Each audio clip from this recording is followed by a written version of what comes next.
Hello, everybody, and welcome back to the State of the League podcast. I'm joined today by Joel from the Pick a Side podcast. Joel, how you doing today, man? I'm doing great. Woke up this morning watching a lot of NBA games that I missed, and I'm very excited because we're talking about the Timberwolves. And man, oh man, whenever I get to talk about them, I'm always excited. And then we're going to talk about the Knicks. So start to the season. We'll see where the conversation leads into. But how are you doing, man? Oh, I'm not too bad at all. The Timberwolves, very interesting franchise, just in the sense that pretty much the entire time I've been an NBA fan, they have not been relevant. And so like it's cool.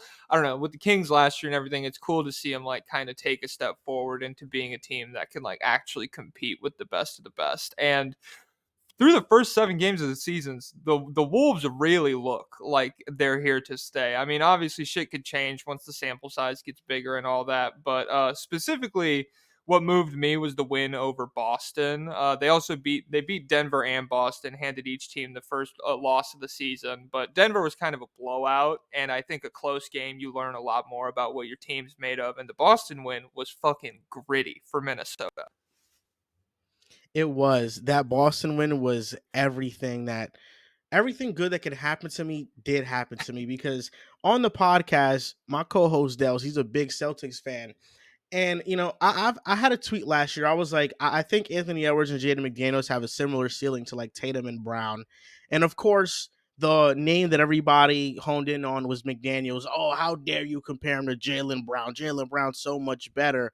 And I'm like, McDaniels is great. He just doesn't have the offensive role to put up those numbers. So when the Timberwolves faced off against the Celtics, and McDaniels played lockdown defense. McDaniels dropped 20 points. He made Chris Porzingis fall. Oh, it was just poetry in motion for me. Could not ask for a better ending to a game. Dude, that Porzingis, I was rewatching the fourth earlier today just to like really hammer home everything I was seeing, and I forgot that it happened. And when he Hmm. dove, and that was to pretty much ice the game, like 15 seconds left, pull up jumper, he hit the fucking dirt. Oh my god. Yeah, like I don't know, very exciting to see. And I'm big on Jaden McDaniels. We talked about that the last time we talked about the Timberwolves, and I think Yep. I don't hate, like I could see how fans hear the name McDaniels and then they compare him to Jalen Brown and it's like, oh, 12 points per game last year or something versus like 26. It's a huge gap and all this shit. But McDaniels really reminds me, I think, of younger Jalen Brown where he was really like at his best defensively. I think he's taken a step back on that end with the increased offensive load in Boston.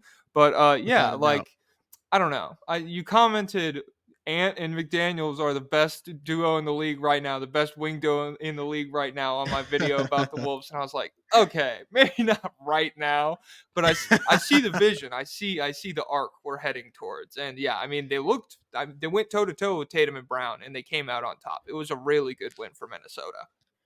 The thing about me is that I don't know what it is, but I love rooting for bottom dweller teams. I'm a Jets fan with football.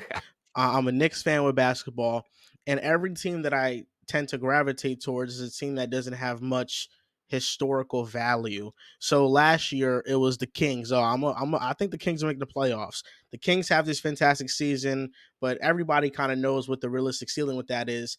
And ever since Anthony Edwards was a rookie, I was a big Timberwolves fan because I don't know. I would just go into a rabbit hole of watching Anthony Edwards post game interviews and his introductory press conferences, and I'll just be like, "Yo, this guy has something. He has it." And I was like, "I'm buying into the Wolves." And on top of that, in the second half of his rookie season, he was averaging like 25 a game.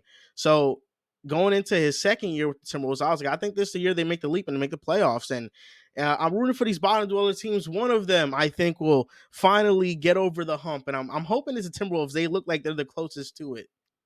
Yeah, absolutely. I mean, so I have it written down. They're 5-2 right now. They're the best defense in the league. They have the third best net rating in the league. And like I said, they handed Boston and Denver their first loss of the season each. They look really, really good defensively. And then offensively, Anthony Edwards has just been otherworldly over the last like 5 games. He's 30 points, 6 assists, 5 rebounds on 57% from the field, 37% from three, and 77% from the line. That 3 point, well, I mean, all of his efficiency jumps off the page to me. 57% from the field as like a slasher is fucking ridiculous, especially when you have a guy Hmm. like Gobert on the floor, who, I mean, there's going to be a big guy at the rim if you're playing Gobert, just because like that's how he's not like he's just there to rebound, put back, maybe do like a pick and roll or something like that. So for Anthony Edwards to be that efficient, uh, and then hit like I mean, this is just eye test, but every pull up three he takes, especially like in transition,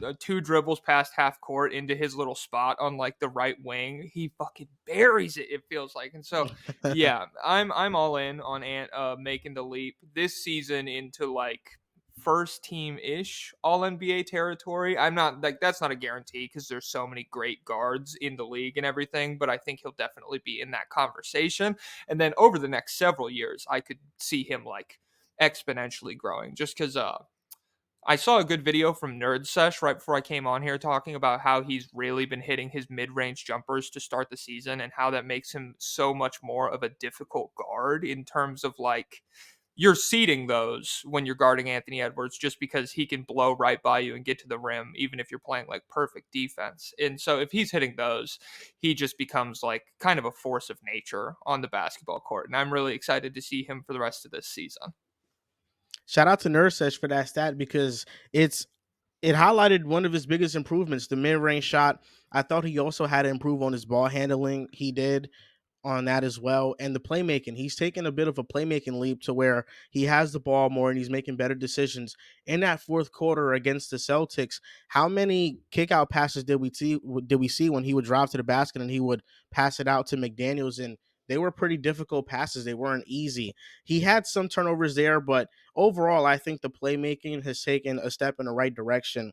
Anthony Edwards is the obvious standout. He's going to be a superstar. There's no doubt about it. What he's doing right now and the efficiency is amazing. But I really feel like the turning point of this team and why they're playing so well has to be credited to Rudy Gobert because last year he didn't attend training camp much. He was coming back a little bit banged up from overseas basketball. So he didn't really get to ingrain himself on the team. They didn't build a defensive scheme around him. They were kind of exclusively playing him in a drop coverage. And now this year, they're having him move around much more. He looks like he's in better shape. And a big reason why the Timberwolves are first in defensive rating is because of him. There is a 13.2% field goal percentage difference when Rudy Gobert guards opposing players. His defensive field goal percentage on 2 pointers is 37.2 and on 3 pointers is 26.1. Holy And that's shit. on about like 16 defensive field goal attempts a game, right? So it's a pretty large sample size. Rudy Gobert has been the difference. And he got a lot of slack because the trade wasn't a good trade. But I think what I even overlooked myself is okay. Walker Kessler in a vacuum, you might want him more because of the younger upside you have with him, with the talent that you have on the Timberwolves. But Rudy Gobert is a defensive player of the year. Rudy Gobert's opinion on defense is going to hold much more weight than Walker Kessler, no matter what the numbers say, just because Rudy Gobert has seen more professional basketball. So I think him being there and teaching Anthony Edwards and McDaniels defensive fundamentals have made them better defenders. And they all made kind of this oath in the offseason. Rudy Gobert was talking about it that they wanted to be a defensive first team. And I think that shows in the numbers where they're like 16th in offensive rating, first in defensive rating. I think they're all buying in on defense, including KAT. And I think it's helped this team tremendously that they have built this defensive system around Gobert. But unlike in Utah, this team actually has perimeter defenders that can guard. So I'm hopeful that this can actually translate to the playoffs. Yes, no, that was one thing I had written down. I'm not even like a big Gobert guy. I don't hate him, I don't love him or anything like that, but I do feel like this team in Minnesota is something that he's kind of earned through the bullshit he was dealing with Utah. Like you said, his teams in Utah were so bad defensively on the perimeter, and like he caught so much shit in Utah just because like it would routinely they'd go to the playoffs and it would be Gobert against like three guys at once defensively, and that's not going to work out. And Terrence Mann had that one nuclear game in the Clippers series that sealed it for them, and like he's just felt like his reputation's been going down and down ever since then. Him having this roster full of guys like you can go. I mean, McDaniels, great defender. Anthony Edwards, very quality defender, bordering on great. I really like Kyle Anderson defensively. Karl Anthony Towns, Mhm. not like the guy you would want to throw at a power forward if you had your pick of guys in the league, but he's been locked in, like you said. Naz Reid off the bench. There's just a bunch of guys who are Yeah. very willing to buy in, and they're athletically capable of doing so. And I think that's where you really see Gobert excel is if you just surround him with guys who are smart enough to use their athleticism to get in good positions, make it hard for the other team. And then if they get beat, it's still, you then have to deal with Gobert. And that's definitely something I felt like the Nuggets really struggled with. I feel like that I'm not sure if that's their most impressive win of the season, but defensively, they really limited Jokic. He had a straight up bad game against them. I thought he only had like 3 assists, shot 47% from the field. Jamal Murray, Michael Porter Jr., they both were very poor offensively in that game as well. And so it's, yeah, like you can definitely see that everybody's bought in on the defensive end and that Gobert. Last year, he did get he had like an off season, it felt like, and so that feels like a lot, like a big volume of shots he's been defending that like field goal attempts at the rim you brought up or whatever. Feels like people have kind of slept on the fact that he's still a phenomenal defender. And I think as the season goes on, they'll just stop looking at the rim. That's how it was a lot when Mhm. he was in Utah. And if they can get to that point in Minnesota where like layups aren't really an option, and then you have to deal with Ant and McDaniels on the perimeter, that's going to be a really, really good defense, which they already are. It is. But yeah, And that's what makes it exciting because in the West, you need a center to compete with the top teams with Jokic and with Anthony Davis because you're probably going to run into them. And even against Golden State, Golden State, they play small. So if you can run out a big lineup out there, that causes mismatch problems for them. So now you have an advantage on your side. I think we got a sneak peek of what the Timberwolves are capable of in the playoffs. They didn't have McDaniels for the play-in game versus the Lakers or Rudy Gobert, and they almost won that game. And I feel like if they would have matched up against Memphis in the first round, they could have very well advanced.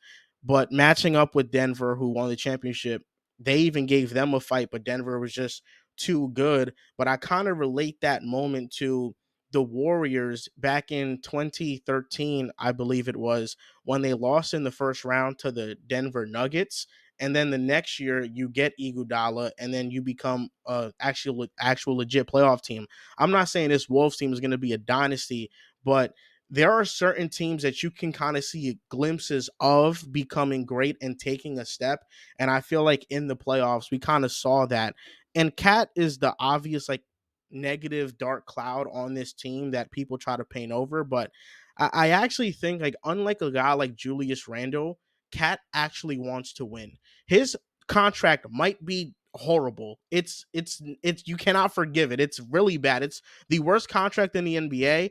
But the one thing about Cat is that he's gonna play hard and he's gonna be locked in and he's gonna commit to whatever's gonna win them the game. yeah, I agree. Two just dog shit body language guys, him and Julius Randle. If it's not going for them, like they both are pretty quick to hang their head. But I definitely feel like Cat, at least like I don't know if wants to win is the right word. I believe Julius Randle wants to win, but you see it more from Cat, and he's more willing to make like the hustle plays and shit like that. And I mean, it was about as bad as it could have been for him in the Boston game. That's probably what I was going to lead into next. 7 points, 7 turnovers, fouled out in overtime. It was really watching the fourth quarter, him going against Boston's bench, it was insane to me how Minnesota was like barely surviving those minutes. Like this is a guy who we've seen capable of averaging like nearly 25 and 10, be an all NBA caliber center and shit like that. And for whatever reason, he hasn't had a phenomenal start to the season. He's been shooting the three-pointer pretty poorly. And in that Boston game specifically, he was borderline unplayable for a lot of it. You really noticed. And so, like, I don't know. Do you think moving Cat is the right thing to do for Minnesota? I'm pretty sure we're all on the same page that it's on the table, but like, do you think it's the right move? I don't think it's the right move because I don't think you're going to get much back for him that is an equal value. He's still an all-star player, and I think he will get better from this slump. I think the Pelicans game was a very positive sign in that direction. And I do like that even though he didn't have a great game versus the Celtics, Chris Finch left him out there with the closing lineup and he wasn't a complete negative. I'm just kind of a believer in talent and understanding that it doesn't mesh all the time rapidly.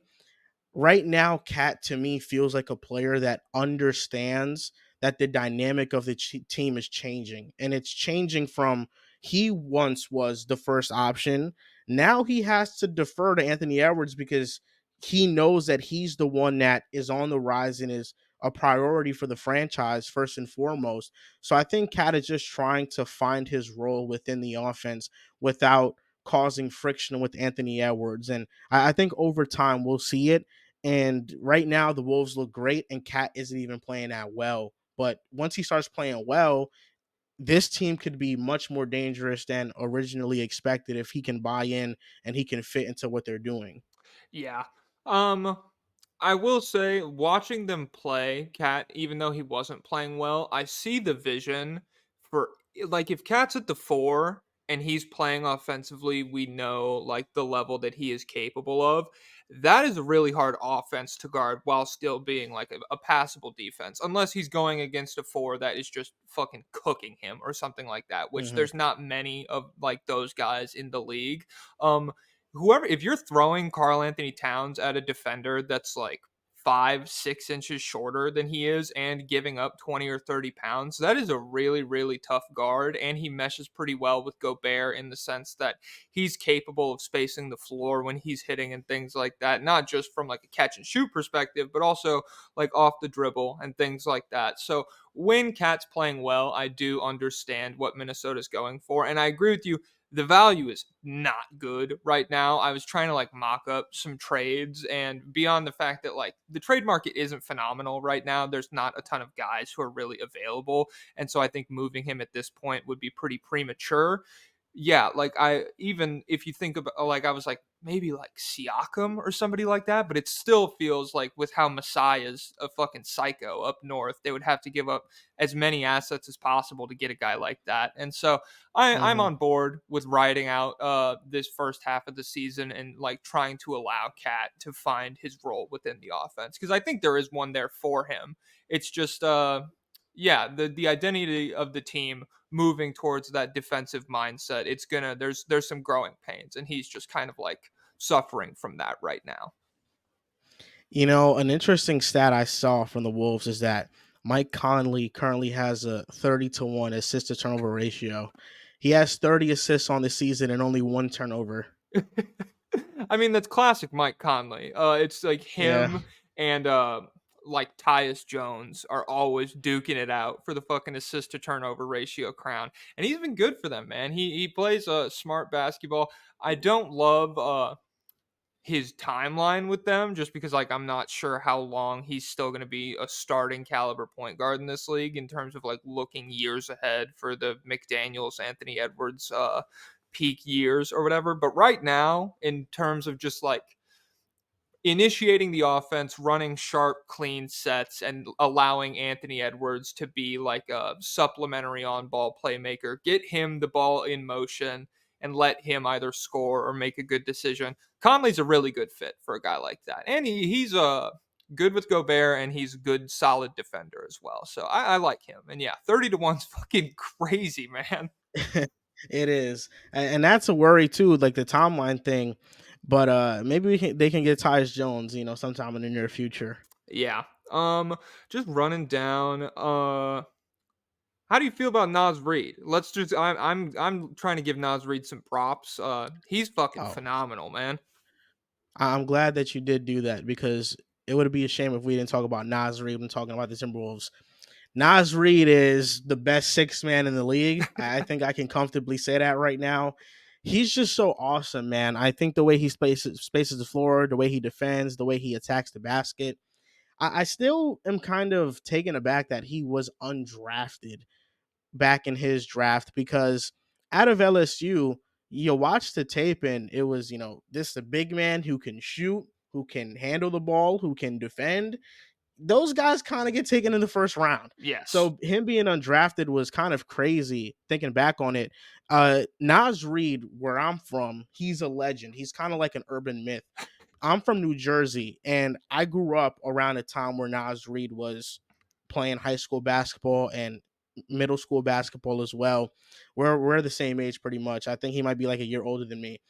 And he would play against the top basketball players that I went to school with. And my school, I'm from Hackensack High School. We got some really good basketball players. Like New Jersey is very slept on as a basketball state. Javon Quinterly is from the same city that I'm from, and he was a top 25 recruit in high school, and they played on the same team as Naz Reid.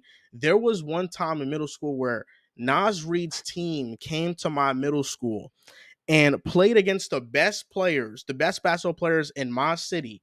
And after the game, they just was like, yo, this guy he's fucking unbelievable. Like he's gonna make the NBA. So since I was in middle school, the name Naz Reid, I always knew it and I always kind of affiliated that with he's gonna make the NBA. Like he's fucking 6'7". He was running point guard. He was fucking shooting logo threes, dunking on everybody. Like this guy is a monster. And to see him playing well in the league is really cool. Yeah. I mean, it's one thing to have like a really good guard off the bench. It's nice. It's nice to have somebody who can like initiate from the perimeter, blah blah blah.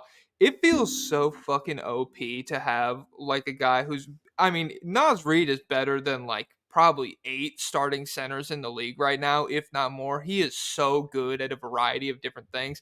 And just like having Mhm. him come off the bench and go against backup big men, like he could take a backup front court on his own and score routinely. He is so, like you mentioned, like he's blessed with great physical tools. He's shooting like 44, 45% from three right now. And that he's a big reason why I would be comfortable moving off KAT if the price was right, because I feel like he could slot in next to Rudy Gobert, and he's not as good as Karl Anthony Towns ceiling wise right now. I don't know how he's going to grow in the future or anything like that, but I love the contract he's on. He is probably the best six man in the league right now, and I just thought we should throw him some props. He's been really fucking good for We got to, and I might throw him some money on FanDuel for them. six man of the year.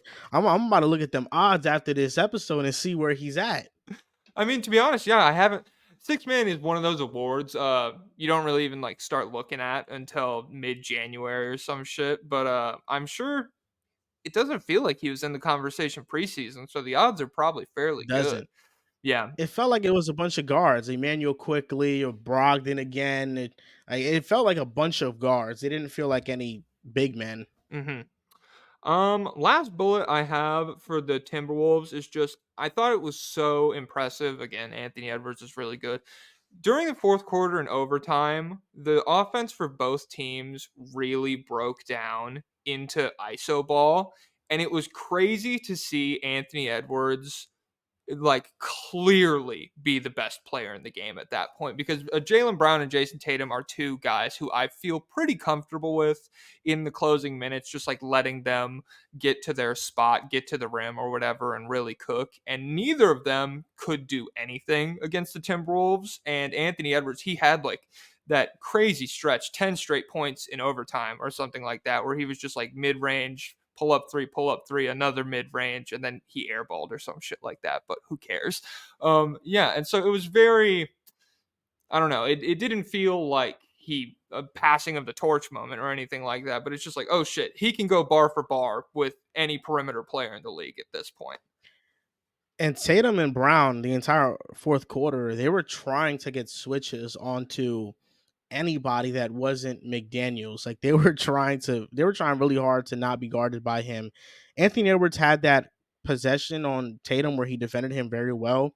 And I think what separates Anthony Edwards from I think like other young up and coming talents is that I just feel like he really wants it. Like Anthony Edwards, you can't teach the fire that he has, the will to want to defend, to want to really bring it to opposing players, to want to face the best players. He's mentioned it plethora of times on interviews where he loves playing against the best players in the world because it's a chance for him to showcase that he's better than them. And I feel like whenever he goes up against these top end players, he puts on a show. And against Tatum and Brown, I mean, he looked like the best player on the court, at least in that game. And I think given the playoff sample size that we have from Anthony Edwards, I'm really looking forward to seeing how his career shapes out in the postseason and what type of runs we can see because I really think something special was in the making. Yeah, I agree. I've always been one of those guys who's like, "Oh, the interviews, it's whatever, like this shit's not what's happening on the court." It is super refreshing to have like a very classic superstar player that's like, "I want to play the best players on the planet as much as possible. I pride myself on defending the best players on the planet." Even if like I'm not getting like all defensive nods or anything like that. Like I want to go at you, and that is absolutely something that you can't teach. That feels super important for a guy like we've seen like the Celtics. Feels like Marcus Smart really had that with the Celtics or something Hmm. like that. But for your best player to have that mentality all the time, and especially at like 22 years old or whatever, just be like ready to go every fucking night. It's great. I don't know.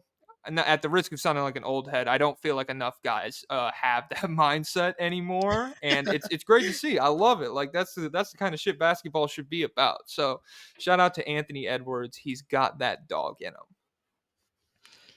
Yeah, he does. And not only that, but for him to be as candid as he is, but also just keep things into perspective because there are so many times where he's not even giving himself credit. Like it's the most obvious thing that the Timberwolves won because Anthony Edwards was like superhuman, and then post game he'll be like, yeah, those Naz Reid minutes won us the game. Like Jaden McDaniels without him, we're not even in this shit. So I think the ability for him to kind of deflect credit from himself and just like praise everybody around him, I think we don't see that from star players, the best players on their team that often. Yeah, and it's nice. And I liked the confidence he had in Jaden McDaniels down the stretch of the Boston game as well. That he Hmm. was like 3 at 12 at one point or something bad. He was not Yeah. shooting the basketball well. Anthony Edwards, you could see it like during timeouts or whatever. He was very clearly like there, like being like, "You're gonna get the basketball, and I believe in you to make these shots or whatever." Obviously, we can't hear what he's saying, but I mean that's how it panned out. Jaden McDaniels went like 4 of 5, 4 of 6 from the field in the fourth quarter and overtime, and I felt like him and Anthony Edwards really played off of each other well in like I don't know. Jason Tatum and Jalen Brown haven't always done that. They haven't always meshed perfectly, and there's a fair amount of overlap in their skill set. I don't feel like there's as much with a duo like McDaniels and Anthony Edwards. Maybe that's a testament to the skill gap between the two players or whatever, in the sense that McDaniels pretty clearly the guy you want playing off of the ball in like a catch and shoot role, and he can create a little bit when the opportunity arises. But I liked it. It was impressive. It's a good sign in a good win, and the Timberwolves have just fucking rocked to start this season. Western Conference Finals, baby. We here. Dude, I don't know. Like, legit in the playoffs, if the Wolves were healthy and they matched up with the Nuggets, I'm gonna take the Nuggets just because like Jokic is the best player on the planet, continuity, all this shit. It's not a great matchup, especially if you're throwing McDaniel's at Jamal Murray and you have all this other shit flying around. You catch a bad shooting series from Michael Porter Jr. or something like that. I could see it being a very competitive series. So yeah, I don't know. Playoffs, they're very exciting. Looking forward for Minnesota. Same. All right. Speaking A team that is just as exciting in the playoffs as the Minnesota Timberwolves, the New York Knicks. They're 1-to-1 ratio. There's no difference. Nobody heavily regresses for them in the postseason or anything like that. And they're off to the exact same super exciting 4-4 start. How you feeling about the Knicks, Joel? I'm feeling great about the Knicks because there's so many things that we're getting clarity on. We're getting clarity on RJ Barrett becoming a superstar player. I think, the first couple of seasons to his career were a bit rough.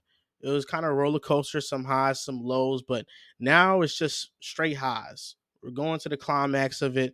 He's averaging 22, shooting 47% from three. I think he can keep that up for the entire season. At worst, maybe he drops down to like 42% from three.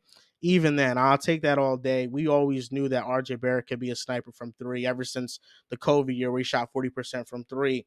Julius Randle looks as locked in as I've ever seen him. And Jalen Brunson, man, this guy coming off of averaging 31 points per game, he's taken a step back in scoring to just make sure everybody else gets involved. So couldn't ask for a better start. 4-4. I'm almost certain we're going to make the playoffs. Okay, well, I mean, you break down everything that's going on with the Knicks. First of all, I don't think the East is as deep as it was last year. I think that probably bodes well for New York's playoff chances. Additionally, 4-4 with Randall through the first like 6 games being probably the worst volume scorer in the league, 14 points per game on 27% from the field and 22% from three. Just like, I don't know. I get that Randall's got his off nights, jarringly bad basketball. I was like, holy fuck, this is crazy. It's terrible. But if you're 4-4 with one of your like cornerstone guys you're depending on playing at that level, I think it does bode well for like the course of the season. I don't think Julius Randle is going to be one of the worst players in the league for the entirety of the year. He just had a pretty good game against the Clippers, which they won. I think he put up like 27 and 10 on good efficiency, and that was with Brunson. Brunson did not have a good game against the Clippers. I noticed that while I was rewatching. He only had 7 points, and Randle looked solid against a team that has guys you would expect to be able to defend him in like Kawhi, Paul George, a nice big front court with Zubac. So yeah, I think that is more of an issue of a slow start that will even out with time in Randall's case. And so if you're 4-4, if you can survive that, I think there are things to look forward to. I've also really been impressed with RJ Barrett's shooting. You think it's going to be like sustainable? You think 42% is a realistic number for him? Nah, I think 37% I'd be very happy with. Yeah. I don't know. He can drop down 10% and I'd be like, good job. Good Like, job. this is what you have to be doing. Hit 37% of your threes. I don't know, man. With RJ Barrett, I know that he's had some of these great games. I went back and I rewatched them. Still feels similar. Like, there are some differences, right? Like, he's shooting better, yes. And I feel like he's much more patient now when he's operating in the pick and roll. He's always been great at driving to the basket. It's been finishing around there where he struggled with. I don't know, man. Like, RJ Barrett's having a great start to the year, but I don't know if I'm really buying into what he's doing right now, or if this like a sign that he's like going to be an all-star. And I've been vocal about it, and I've gotten a lot of hate on Knicks Twitter because of it in previous years, because I don't talk about the Knicks anymore on Twitter because the fan base is too toxic. If you say anything that goes against consensus opinion, like RJ Barrett is hasn't really lived up to his third overall pick billing. Oh, you're a fucking idiot. You don't know what the fuck you're talking about. So for me, it's like I hope RJ does live up to that third overall pick, but am I counting on it? No. I think this is a good start, but like every single RJ Barrett season, there are moments where he plays awesome. The efficiency is there. One night he's 8 for 13. Next night it's 5 for 17. It's kind of like that. So for me, I'm kind of holding out hope that I don't know. Yeah, I don't know if I'm buying into the sample size. And the Knicks are a team that I feel very unsure about to get serious about them, because in the offseason, whenever I would do the East standings, I'd always have to kind of find a place for the Knicks in the standings. and I didn't feel very comfortable putting them over some teams that I put them over. For example, the Indiana Pacers. I thought to myself, between Indiana and the Knicks, if Tyrese is healthy the entire year, do I really think the Knicks can have a better record? Like, I understand the pathway for the Knicks, right? You got two All Stars, you got a third option in RJ, you got a 6 man of the year in Emmanuel Quickly, you got some good role players, but it does feel like we have to kind of catch lightning in a bottle to win 50 games.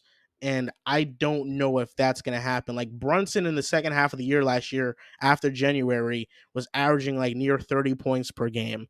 Is that going to happen again? Like, he's shown he can do it for an extended amount of time, but it's just a lot to ask of the Knicks. And right now, with Julius Randle, even if he's playing well, I don't care, because at this point, he's shown me in the playoffs that he plays terrible. So I really don't care about how he's playing. It just feels like we're missing something, and I think we're kind of waiting for a star player to become available, whether that's Embiid or a Giannis or whatever like that. But I think until we get one of those guys, I don't see us making like a realistic run. Yeah, no, I mean, I'm totally on board with that. I the thing about the Knicks is the way they're structured right now. I think Brunson could have like a 28, 29 point per game regular season, in the sense that you just like let him cook supplementary RJ Randall offense. And then the fact that they're such a good defense, they're the number 2 defense in the league right now. They've really been locking up. And if they can play like that and just like win these fucking 95 to 102 basketball games night in and night out, then I could see Brunson having that kind of regular season, because his offense is more structured for the playoffs. It feels like, in the sense that it's not like he's not going to be the leading scorer on like a high octane, super volatile, like exploding for 130, 140 points a night or something like that. Kind of like the Indiana Pacers, how you said they've been really Mm-hmm. good and they are that caliber of offense. New York is definitely going to be a defensive minded team that just like wins rock fight basketball games. And yeah, RJ's good. He's not great. He's capable, and I think he will continue to be capable for the coming years and stuff like that. I think Brunson's good. I really like him. I think his game again is built for the playoffs, and he doesn't really shy away from big moments. And I think if you shift them clear, like Brunson is your second option, RJ is your third option, Randall's gone, and you get like a tier 1 superstar, this is a good basketball team. And there's no Mm-hmm. telling what could happen at that point. But there's not like, I mean, Embiid's the Sixers have been phenomenal to start the season. I thought he was going to ask out, and I don't really know if that's realistic right now, just because like Maxey has really stepped up in the absence of Harden. They're, I think, the 1 seed in the East. They've been really good. He's looking to make another run at the MVP, and beyond him, like, I know KAT was rumored for the Knicks. I don't think that moves the needle any more than having Randall in the playoffs. And so it's just, yeah, like waiting for that kind of guy to become available is I don't know when it's going to happen. It's anyone's guess. It all comes down to luck, and that's what sucks, is because I feel like the Knicks become competent at the most unlucky times. The Nets had 1 year of competency with the Dinwiddie, D'Lo, Levert year. Oh, what do you know? Kyrie Irving and KD are available. You can just sign them right now. Like, if roles were reversed and the Knicks were a competent basketball team at that point in time, I think we do get KD and Kyrie. I think the reason why we didn't get them is because they understood that we had a long way to go until we were actually competitive. And then we ended up with Marcus Morris and Randall that offseason. And that year we were bad. We weren't a good team. So for me, like, I look at the Knicks, and don't get me wrong, I'm happy they are winning, because I went through a whole stretch when Melo was with the Knicks where we were bottom dwellers and we had nothing to look forward to. So I'm glad that the Knicks are winning, and at least we have young players on the team that there is hope they can develop into something maybe even greater, right? Because I think there is something in being consistent and being a consistent good team. But at the same time, I recognize, like, okay, if we are going to make the playoffs and be like a first round exit, or maybe at best a second round exit, we're not going to have a top pick. We have to hit on a star in the late first round, which is unlikely. So, And I'm not mad either way. Like if we make the playoffs, I'm a root for the Knicks. But if we miss the playoffs, oh shit, we got a top 10 pick. Oh, we can maybe draft the guy that can change this team. And now things start to get a little bit more exciting. So for me, it's the way the Knicks are going is a win-win for me because I like to see good basketball. But the ceiling for this team is very low. We all know what the Knicks are going to be. They can't compete with top teams in the East. Yeah. I don't know. Like, I usually don't like no man's land teams. I Hmm. don't like the Bulls, for example, or something like that. Teams that are just like very clear. We're hoping to be around 500, make the playoffs, see what happens. It feels like the Knicks are more than that, even though they are kind of in that tier. It feels like they're closer to being competitive, whether that's just like having Brunson, who I believe in the playoffs, having a variety of young guys. I like quickly off the bench for you guys. RJ's good, like we said. Quentin Grimes, theoretically a very good shooter. I don't think he's been one so far this year, but I don't know. Time will tell with sample size and all that. I think it's close, but I don't know if the ceiling ever really materializes for the Knicks in terms of like even just like contending for an Eastern Conference Finals, which I know they made the second round last year and it was close-ish, but just like in terms of being a team that you go into the season with that being the expectation of where you end up, I don't know if they're ever going to hit that level in the Jalen Brunson, Julius Randle era, and it's fine. It's fine to like play fun defensive basketball and try to win some playoff games and shit like that, but from your perspective, I definitely believe it's nice to have the Timberwolves to root for also, just in terms of like a franchise with direction at Yeah. that point. Yeah, definitely. That's why, I like that I root for a lot of teams or players, I should say, because they always give me some hope. Like when the Knicks were very bad, I was a James Harden fan. So Oh I my would root for god. like the 2018, 2019 Rockets. And even though they lost, it gave me something in the playoffs that got my blood flowing. So it's just about having that. The only pathway for the Knicks to make the ECF is if Julius Randle shows up for the playoffs. That's really it, because if he showed up last playoffs, we could have definitely had a chance at making the ECF, and he didn't. And at this point, I'm not expecting him to, but I think you made a valid point about the no man's land thing. I think the reason why the Knicks don't feel that way is because RJ, Mitchell Robinson, Quentin Grimes, Emmanuel Quickly, they are all young players, and we have a lot of draft picks where, like the Bulls, they kind of mortgaged their draft to go get Vucevic. They mortgaged their future to build around Levine with DeMar DeRozan and Lonzo Ball. So they feel much more stuck because this was it. This was their contention move. Where with us, it was like when we signed Julius Randle, nobody thought anything of it. When we signed Jalen Brunson, oh, it's an overpay, and all those expectations were kind of exceeded. Yeah. I'm absolutely on board with the fact that the Brunson. I remember the Brunson signing.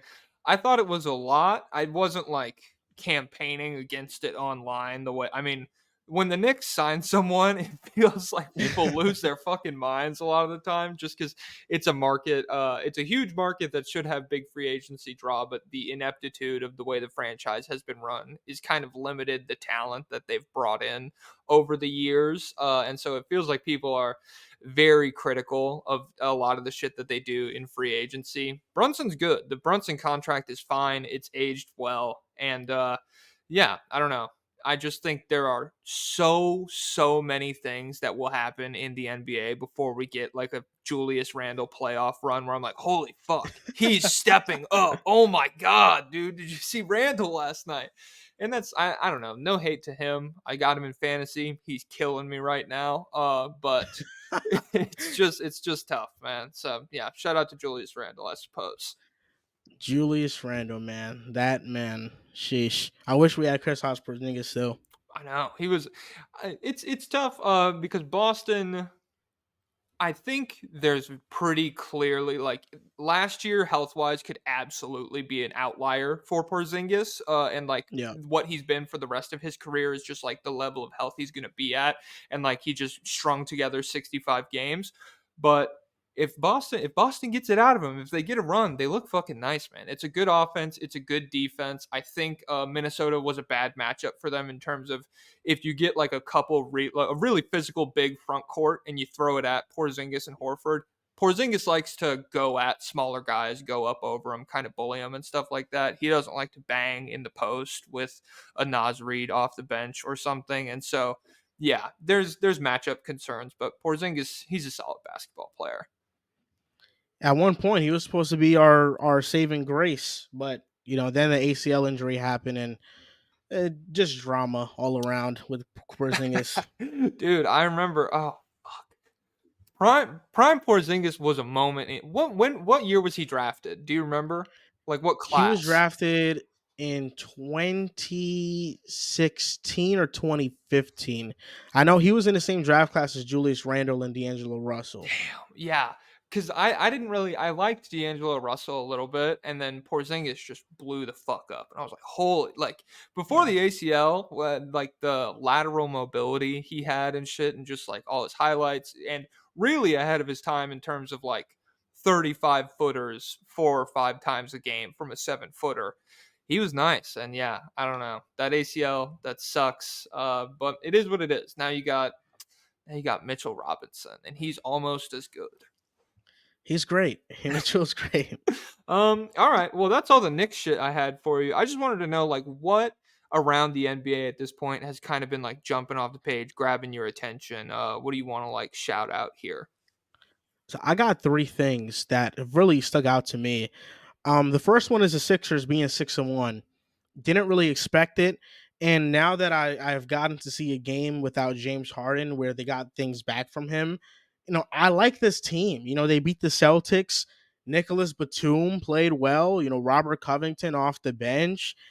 I like this team a lot. I think you lose James Harden, which is a huge loss, but you replace a ball dominant playmaker that plays no defense with Kelly Oubre, who's a ball dominant guy who just scores and plays defense.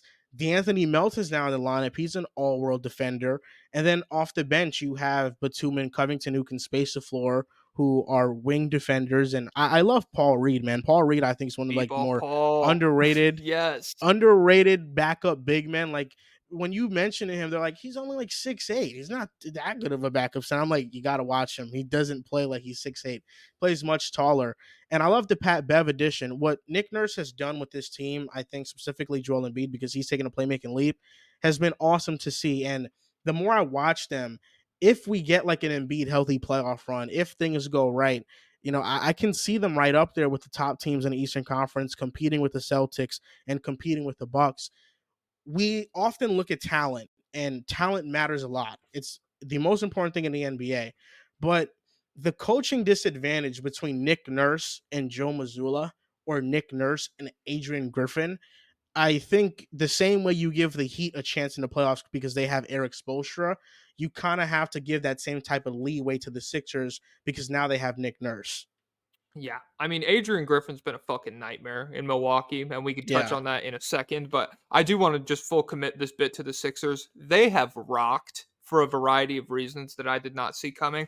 I think Embiid, his playmaking this season, I've said it a couple times online, it's probably the biggest like single off-season progression in any skill we've seen from any basketball player in a while, like in a very long time, just in terms of 6 months ago, 4 months ago, whenever the Boston series was, that was something I was very vocal and very critical about, is like a exploitable weakness that the defense could look at Philadelphia's offense and be like, this is where we're going to generate turnovers. This is where the ball is going to stop. This is where they're going to get like shots that aren't efficient and it's going to fuck everything up. It really did. And this season, he's not like doing crazy high level manipulative passes that are like altering the way every defender's looking.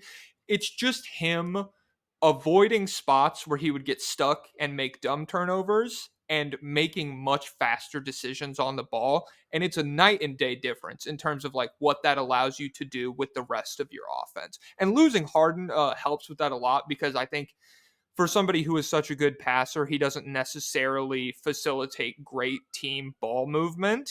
And Philadelphia, Mhm. just the way they've shared the basketball this season has been really, really good. And Embiid, he's gotten a lot better at passing. I want to commend him for that. And history has shown that if you have a dominant big man, oftentimes the recipe for a championship team is just having guys around him that can knock down perimeter shots and that can defend. That's really what the history has shown us. We've seen in 95 with Hakeem Olajuwon, not an all-star supporting cast, but they were guys who fit around him. Dwight Howard when he made the finals with the Orlando Magic. And, this is another example, but like the Nuggets with Jokic, while Jamal Murray did take, like, he played like a superstar in the playoffs, I think even if he plays a little bit below that, the Nuggets are fine because they have those perimeter defenders and they have outside shooters. So I think with like the Sixers, you have Embiid. I think Tyrese Maxey and Jamal Murray, like the gap in skill isn't that grand. Like Jamal Murray has a far better playoff resume for sure, and he's a better player. But I don't think that it's super unlikely that you can get a playoff run out of Maxi where he's averaging like 24 a game. Yeah, no, like it sounds blasphemous when you say it, like Maxi versus Jamal Murray, just in the sense that we just saw all that shit from Murray. Murray or Maxi is really good, really smart Mhm. scorer and really good at using Embiid's gravity to score without him even touching the basketball. Just like being aware of how the defense is responding to an Embiid post up or an Embiid like off ball screen rolling to the elbow where he usually catches it. And just like he gets to the rim, he's one of the fastest guys in the league. His first step's fucking insane. He's got a crazy floater like bank shot layup package that's really solid running downhill the way he likes to get to. And so yeah, I'm on board with him being a guy who you could expect big playoff numbers out of. In the small sample size where Harden didn't play in Philadelphia, felt like he was ready for the moment, felt like he could get you 25, 26 points a game. And I like the pieces around them. Again, this all falls to the idea of a healthy Joel Embiid in the playoffs. Mhm. And you just like historically have to put your chips against that. It's no knock on him. It's just like where we're at. And you kind of like me personally, I'm going to say it's not going to happen until I'm wrong. And if I'm wrong, so be it. But Sixers have been really good to start this season. And I think if they do get that healthy Embiid run out of them, I would not, especially like second round, I would not want to see them if I'm like Boston or Milwaukee, which the way the seeding shakes out probably won't happen, but Philadelphia fucking rocks. Milwaukee is a terrible matchup. Like for them, I think they don't want to really run into Philly because Giannis and Embiid, if it's a healthy Embiid, they might cancel each other out in that series, and the perimeter defense of the Bucks could very well cost them that series. Yeah. Dude, that's it's crazy. I'm not exactly sure what like the backcourt numbers from Milwaukee so far is, but I know Jalen Brunson gave Dame 45, and then I think it was Cam Thomas gave Dame 45 like the next night or something like that. Yeah. He's not good. And the defensive issues run deeper than just Damian Lillard. I'm not just going to like dogpile on him. You have guys who have been considered for defensive player of the year before, and they're one of the worst defenses in the league right now. They don't look good, and statistically, they're not good either. And so there's just, I think that boils down a lot to coaching and the change of identity in Milwaukee. They have prided themselves on being a team that's going to stop you as much as possible. And now complete 180 to being a team that like between Dame and Giannis and Middleton and the rest of the guys, they're trying to really outscore you and just like play capable defense. That's hard. It's hard to do with a coach that's established. It's a lot harder to do with a first year coach. And so that's, I'm not panicking on Milwaukee right now or anything, but it's definitely a concern that I'm keeping my eye on. Another standout I had was Alperen Şengün. Yeah, Alperen Şengün back in 2021 when he was in the draft, he was one of my guys. My two guys, two overseas guys were Josh Giddey and Alperen Şengün. Josh Giddey for a while looked good there, but right now he kind of looks like an odd fit with OKC. So all I got left is Şengün. I thought he should have been a top 10 pick. and he's averaging 18, 8, and 7 pretty much. And per 36, he's averaging 21, 10, and 8. And I know it gets thrown out there a lot, but he really to me looks like a baby Jokic, like somebody who's just an amazing passer who can rebound the hell out of the basketball, but can also create his own shot around the basket. Şengün is one of the most fun players to watch, in my opinion. I love watching him play. And a big reason why the Rockets they have a winning record right now is because he's playing so well. And I think the moves they made in the offseason kind of really gave them an identity that they play with, especially on the defensive side of the basketball. They've really taken pride in that. And I can understand why they didn't want James Harden, because this offense is running amazing through Alperen and Şengün. And the only way Şengün was going to get this opportunity is if they didn't bring somebody as ball dominated as Harden. So I think the moves they made were the correct ones. And I think Şengün has benefited a lot because of it. I mean, I'm absolutely on board as a Jokic aficionado. I like baby Jokic a lot more for Şengün than I do for somebody like Sabonis. Sabonis, Yeah. the way he scores the basketball, so bruising. He's gonna go through Hmm. you. Şengün's extremely polished around the rim, like great footwork, can go around guys while also being like very capable of physically like powering through people. He's got spectacular touch, and yeah, I made a video right before we recorded this where I publicly apologized to Jalen Green just because I was like, Hmm. I was out on him for a long time, and I thought the Brooks and the Van Vliet moves were just like counterproductive to what they were trying to do. I'm totally wrong. The fact that Brooks and Jalen Green have been shooting the three so well, and it's allowed Şengün to be an on-ball playmaker the way that he's stepping into the opportunity, and it's very impressive.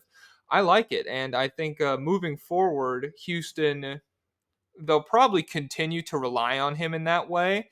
And I don't think there's that many teams that are capable of guarding that kind of action. Like people are already struggling with Jokic, and Şengün isn't Jokic, but we don't need to pretend that he is. But it's just difficult. It's hard to have a guy who can like go to the rim and get a layup and shoot 60, 70-ish% on those shots. And then also like when you collapse on that, it's a wide open three pointer for a guy who shoots 45%. That's very difficult. And I've seen a lot of growth from Şengün. Last year when they faced the Kings, you got to see the Şengün versus Sabonis matchup, and Sabonis had his way in those matchups, and it was kind of clear that he was a better player for sure. This year, albeit the Kings didn't have Fox, so it makes it tougher for Sabonis. Şengün dominated those matchups against Sabonis. Like he looked like the far better player matched up against him, and I'm just like, okay, like you've gotten way better from last year, and you're going up against an all NBA caliber center who, just was a major reason why a team made the playoffs. And Şengün looks like he's right on par with him, if not a little bit better. Yeah. I expected him to fade into the background with so many ball handlers in Houston. It hasn't happened. That makes me happy because that is one of the most entertaining archetypes in basketball is like a big man who's a very savvy passer. And so that fucking Hmm. rocks. We could always use more of those in the NBA, and I'm happy to see it going down in Houston. That is a fun basketball team that has surprised me. All right, what else do you got for me? My last one is Tyrese Halliburton, 24 per game, 11 assists per game. First in offense rating the Pacers are, and it's a huge part to Hallie. I got a lot of slack because I made it like a top point guards list heading into the season, and I had Tyrese over Trae Young, and I didn't think it was that hot of a take. But everybody told me I was very crazy for saying that, and at one point they said I was crazy for saying that Halliburton is like in the conversation with LaMelo and Garland. That was like 2 years ago, and now it kind of feels like he's kind of like a step above, and the Kings and Pacers trade definitely win-win, you can say, because the Kings made the playoffs and the Pacers got a hub at the point guard position. I watch him and he just feels like a modern day Steve Nash. Like, what would Steve Nash look like if he played today? And it's like, oh, it's Tyrese Halliburton, but like probably a juiced up version, like Yeah. can just run in transition so much better. Like Tyrese is special, man, and I think the Pacers will make the playoffs this year if he maintains his health. Yeah, I mean, this leads really well into that Bucks Pacers game last night. That was phenomenal, and Halliburton looked phenomenal in. And I didn't catch the Pacers when he was out, but I know their offense was like night and day. It just really couldn't function. Which, when you lose your starting star point guard, obviously that happens. We don't need to like overreact to that in the terms of how the team is constructed. But with him on, they're averaging 130 points per game, and they were taking it to Milwaukee down the stretch last night. Giannis had 54 and 12, and they still lost because Halliburton was very steady. He generated good offense for the team, and he hit a huge like pull up three in transition to, if not ice the game, like really, it was kind of a dagger. Like if you're looking from Mhm. Milwaukee's perspective, it's like holy fuck, that's probably the game with that shot right there. And so I'm totally on board. Feels like a tier above LaMelo to me right now. Probably with Garland too. I know Garland hasn't been super healthy to start this season, and so like I want to see a little bit more out of him. But I'm very high on Tyrese Halliburton. I think when you have a guy who can give you 30 and 10, that's really good. I know that's like deep basketball analysis and everything, but he's fucking he's good, man. Yeah. What has been one of the bigger things that stood out to you? Mostly just the Rockets off the top of my head. Like really I wasn't dunking on them all season, I didn't feel like. And I don't want to say I was unfamiliar with their game. To me, the guys they brought in are playing different basketball. Besides Fred Van Vliet, Fred Van Vliet's averaging like 16 on 37% from the field, 8 assists. I think that was a stat line I knew he was capable of. Dylan Brooks, 15 points per game on 50% from three while being one of the best defenders in the world. That is a different tier of player than he was in Memphis. And so, like, I'm happy to be wrong on that. That surprises me in a good way. I think it's always nice when you have young teams that just bring in a structure piece and like shit kind of falls into place for them. Same with Jalen Green. He's their leading scorer. He's looked phenomenal, took a big step forward in efficiency. And you're kind of seeing all of the stuff over the past several years where it's like, well, this is the silver lining in his game. These are now things that like he can routinely do in game to generate good offensive looks for himself. The playmaking is a little shaky for me with Jalen Green, but he's not even 22 yet, so I'm not like terrified, especially because they have Şengün, how we already talked about. That's just a team that really surprised me in a way that I didn't see coming. Yeah, same here, man. And we don't know if it's going to last for the entirety of the season, but 9 games into the year, or even less than that, I should say, it's looking good. I'm curious. Did you know the Kings were this bad without De'Aaron Fox? I didn't. I thought they'd be much better, and I thought that Keegan Murray would take on that responsibility of being much better. And I haven't really been watching as much Kings games this year to start the season. But when I've looked at like the box score numbers, I'm looking at Keegan and I'm like, nothing stands out. This is somebody that Mike Brown has been talking about in interviews, like, yo, he's the guy that got to step up. He has to do this. He has to do that. And I'm looking at the box scores. I'm like, he had like 11 points. He had like 8 points. Like, he doesn't look like he's taking much of a leap at all. So I didn't know they were this bad with De'Aaron Fox, because even in games last year when they didn't have Fox, they look competent. Now they just don't look like they can really function. Yeah, and some of that. I also think Kevin Herter overnight becoming like a 20% 3 point shooter is really gonna butcher how you can play offense without your all-star point guard. But it's just been shockingly bad. Like I was a big Sabonis guy prior to the Golden State Warriors series last year, and I Yeah, still like Sabonis. But in terms of like a guy who can get schemed out of a playoff series to that degree, if you catch a bad matchup, that's fucking terrifying for a team that like their goal is the Western Conference Finals, to make the finals at some point in the future. And that's one of the reasons you can call Kings, Pacers, Halliburton, Sabonis a win-win trade, like you said. I don't think Halliburton and Sabonis are going to be the same tier of player for that long. Like no, looking back, it's a trade you make because you want to make the playoffs and you want to build around Fox and blah blah blah. It's fine, and like it's worked out well for them. But Halliburton, like he's on some other shit night in and night out. And Sabonis is just kind of like a good complementary piece for Fox. Yes. I was thinking about this yesterday. I was like, well, what if the Kings didn't extend Harrison Barnes? What if they just let him walk in free agency and they brought in Dylan Brooks? I was like, oh, that's actually a much better team because Barnes is a turnstile on defense and Brooks will at least give you like all world defense. And I was just thinking about like, man, just off of a playoff series, Dylan Brooks' reputation really went into the mud because I think he was always a pretty solid player. Like, the concerns with him are valid, but for a team like the Kings who desperately needed defense, like that was their biggest concern to kind of just be like, you know what, we're gonna run Harrison Barnes out there again to be like our primary wing stopper. And we're not gonna maybe try to shoot for like a Dylan Brooks because it would have been the same price point, and I think Brooks would make them much better right now. Yeah. It's tough. I understand the Harrison Barnes veteran angle and everything.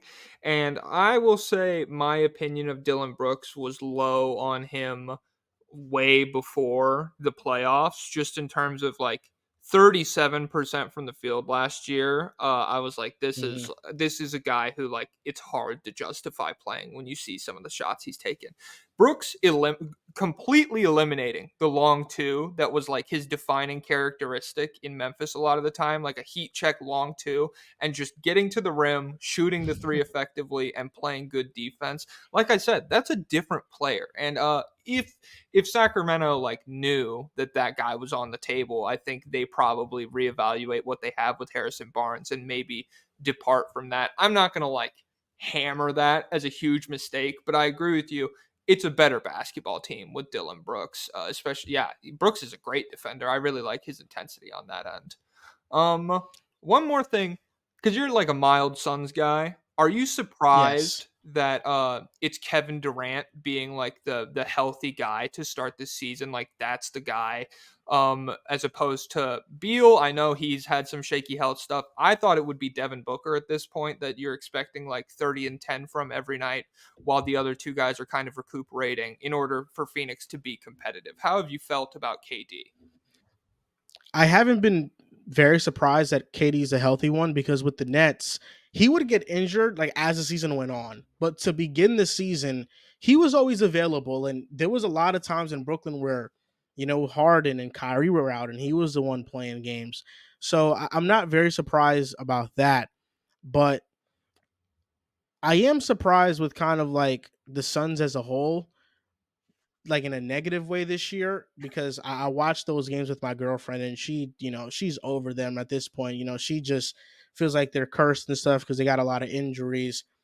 The main thing that sticks out to me is that there just isn't much continuity on this team. And when you build a new roster and you have a bunch of new pieces, that's going to happen. Like it's stupid turnovers that they have where I'm thinking you're going to be here, you're not here, it throws out of bounds or whatever. Like it's just a lot of sloppy play. They can really benefit from using like a floor general point guard, but they have to be healthy to kind of build up that chemistry. It's just about Frank Vogel figuring out lineups. And I think in the last couple of games, we've seen him play Keita Bates Diop more, which I like. I think he is like an obvious candidate to be in the rotation consistently because Keita Bates Diop is an excellent defender and he can hit shots. And I feel like with Yuto Watanabe, if he is not hitting open shots, he's kind of useless out there.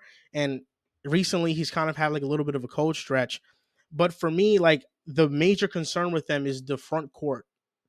Nurkic had a great game against the Bulls, but before that, I mean, his numbers at the rim were atrocious. Banks is like this energetic hustle guy, but plays with like little to no IQ and really doesn't understand like positioning and where to be a lot of the times. So I feel like there's just a learning curve for the Suns right now and trying to figure out how to play together. And Katie has been tasked with carrying this team, and he to me has looked a little bit underwhelming despite his stats. He's starting to pick it up now, but he to me I feel like could have been playing much better. I think with the Suns, what it comes down to is just looking at how these first 20 games are played and then evaluating the roster and being like, okay, we need to make a move for this guy, and this guy. Just finding out what we need and where we got what we got to target. Yeah, no, I'm on board with that as well. It's surprising to me that Bates Diop, like, if I'm Vogel, and I'm not an NBA coach, I'm an idiot online. But if I'm Vogel, there's nobody on the roster besides Bull Bull that I'm like, you're not seeing the floor. Like, I want to see what the team, like, what the possibilities are in terms of like shit how we're going to survive these injuries that Booker and Beal have that will probably happen again at some point in the future, maybe when games are a little bit more important, when like seeding's really tight in the Western Conference. You want to have some form of continuity established. Obviously you replace like half the roster, but you want to have guys like comfortable in the roles that you're expecting them to play and like knowing what their job is and stuff like that. I agree. Durant has been, I don't know. I wouldn't say underwhelming. I think other people are a little bit higher on him than I am at this point in his career, just in terms of like, I think he can be really good playing off Booker in like a spot up mid range 3 point shooter role, and then like being a supplementary slasher.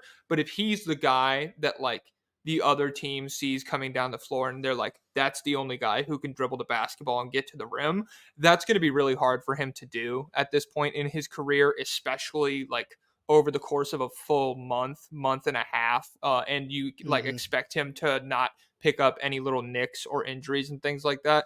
Thankfully, when Booker comes back, I'm huge on Booker as a slasher. I think he's one of the best rim pressure guys in the league, and so if it all shakes out health wise, I like the fit there and everything. I don't feel like they're just like two mid range guys who are overlapping skills with each other, but the health, it's concerning at this point. I would like, I know Beal just played. I just want more games. I want more sample size from the guys that you're expecting to roll out in the playoffs. And that's the biggest concern. It's health because you have to build that chemistry now for the playoffs.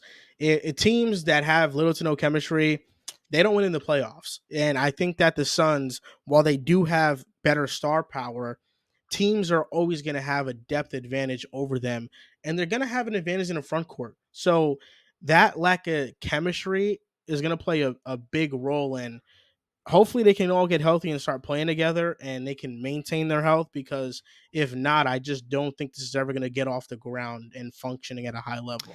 Yeah. And especially the front court is just scary in the sense that if you're not like really clicking rotationally on defense and you have a front court that's not really that good, it leads to like layups. If you have Yeah. a guy who can dissect a defense that's not ready for it, obviously Jokic is the one who comes to mind, but there's a variety of guys like that in the Western Conference, even somebody like Steph Curry who you don't traditionally think of as a passer, or Draymond Green utilizing Steph Curry's gravity. That's a lot of like, if a team's good at back cutting and you have Drew Eubanks who's just like really high energy and doesn't know where he's supposed to be, that's a really easy layup for a lot of different teams. And so that's maybe that gets addressed at the deadline. I don't know. I don't think this is the roster that they're just going to ride out for the whole season or anything like that, but it's something that's going to have to be addressed at some point. I've been a huge advocate of TJ McConnell. Get him to the Suns. I think he can be really great for them. Yeah, I like that. Yeah, like a floor general guy. That who's running? Okay, so if it's what, TJ, Beal, Booker, are you an advocate for TJ starting? No, Okay. I'm an advocate for TJ off the bench to take away some of those shot chucking shots from Eric Gordon. Dude, Eric Gordon's got the green fucking light with the bench unit right now. I'll tell you what, like, He does. it's crazy to watch. And I mean, him in Houston, he was nice, and I thought the pickup was good. But I maintain, if Eric Gordon's your fourth/slash fifth best player, depending on what Nurkic looks like, that's tough. You need a nuclear game out of your top three to really compete with the best teams in the league. If that's what your fourth or fifth best player is looking like.